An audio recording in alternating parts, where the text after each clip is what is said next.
One line of code didn't just change social media. It rewired how humans think, feel, vote, and fight. This isn't a story about Facebook. It's a story about the most powerful behavioral engine ever built. Facebook didn't win because it helped people connect. It won because it learned how to predict them. Early on, Facebook realized something critical. People don't log in to share. They log in to react. Likes, comments, shares, anger, validation, outrage. Every interaction produced data, and every piece of data made Facebook better at keeping you there. By the late 2000s, Facebook stopped being a website. It became a behavioral feedback loop. You act. Facebook measures. Facebook adjusts. You react again.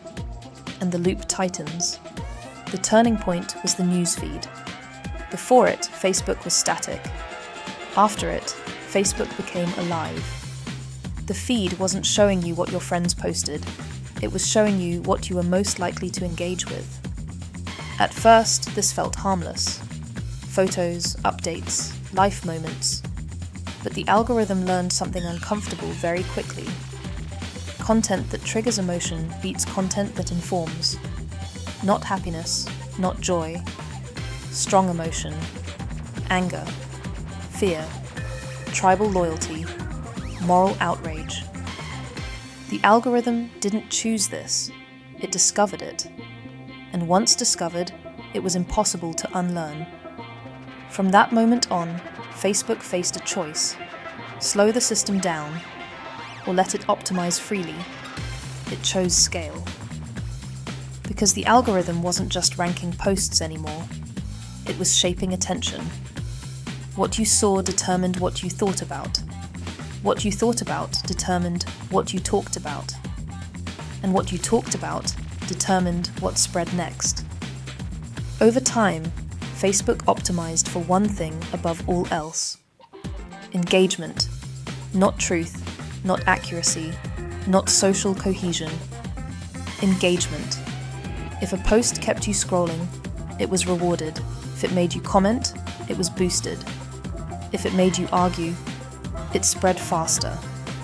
The algorithm didn't understand meaning, it understood patterns. And one pattern dominated everything else. Conflict travels faster than calm, nuanced discussion stalls, outrage accelerates. So outrage won. Slowly, invisibly, Facebook stopped reflecting society. It started reshaping it. The feed didn't show you reality.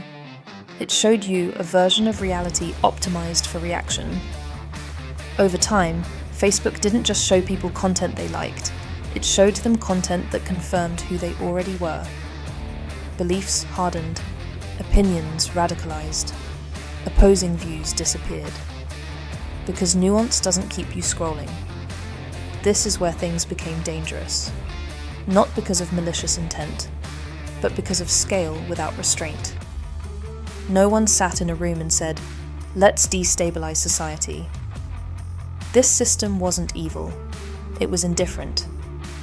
Facebook grew faster than human oversight could keep up. By the time problems became visible, the system was already global. Billions of users, trillions of interactions, algorithms adjusting in real time. Even Facebook's own engineers admitted something unsettling. They no longer fully understood what the algorithm was doing. They could adjust inputs, they could tweak signals, but the outcomes were emergent. The system was learning on its own, optimizing itself. And once an algorithm reaches that scale, control becomes theoretical. The consequences didn't stay online. Political polarization intensified. Misinformation scaled effortlessly.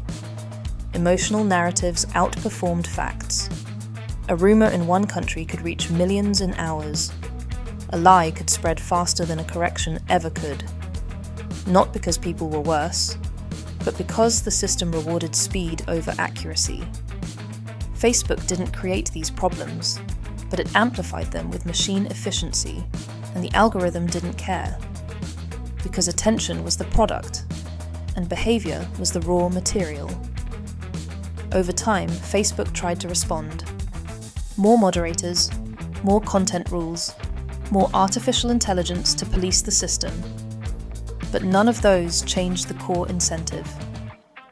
The algorithm is still doing exactly what it was designed to do: maximize engagement at scale, relentlessly.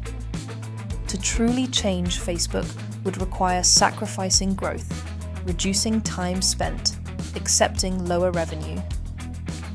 And very few companies in history have chosen restraint over optimization. So the system remains refined, smarter, faster. And here's the part most people miss.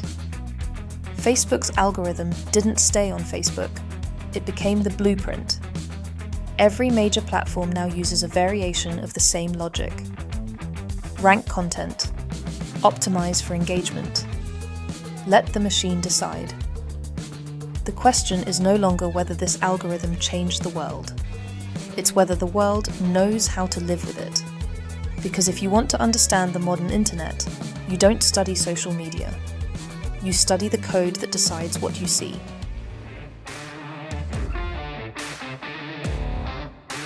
This is Biz Decoded. Like and subscribe for more videos like this.